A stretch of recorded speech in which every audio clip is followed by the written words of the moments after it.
Tu vois ce poisson, il a presque 300 millions d'années. Et quelque part, c'est un peu l'ancêtre de tous les poissons modernes.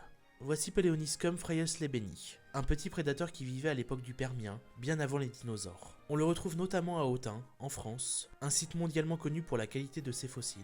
Les schistes d'Autun sont tellement fins qu'ils ont capturé des détails incroyables. Silhouettes, nageoires, parfois même des traces de tissu mou. C'est l'un des rares endroits en Europe où l'on peut encore trouver ce niveau de conservation pour des poissons du Permien. Ce qui frappe tout de suite, ce sont ces écailles. Épaisses, brillantes, presque métalliques. Elles sont faites d'une substance proche de l'émail, la ganine, ce qui leur donne cet aspect si particulier. C'est d'ailleurs grâce à ça que les poissons comme les esturgeons ou les lépisostés existent encore aujourd'hui. Ce sont ses descendants très lointains. Et quand on regarde bien, on distingue même le motif en diamant typique des écailles ganoïdes. Une signature que seuls ces poissons primitifs possédaient. Cette armure leur servait de protection mais aussi de stabilisateur hydrodynamique. Un vrai avantage pour chasser dans les eaux calmes des lacs permiens. Imagine-le nageant dans un lac d'eau douce, entouré de forêts de fougères géantes et de libellules grandes comme des oiseaux. À cette époque, la Terre venait tout juste de sortir du Carbonifère, et la vie s'adaptait à un climat de plus en plus sec. Les lacs d'Autun étaient isolés, ce qui a favorisé l'apparition d'espèces uniques, qu'on ne retrouve nulle part ailleurs dans le monde. Paleoniscum faisait partie d'un écosystème fragile, entièrement disparu, mais dont chaque fossile raconte un chapitre précis de la fin du Paléozoïque.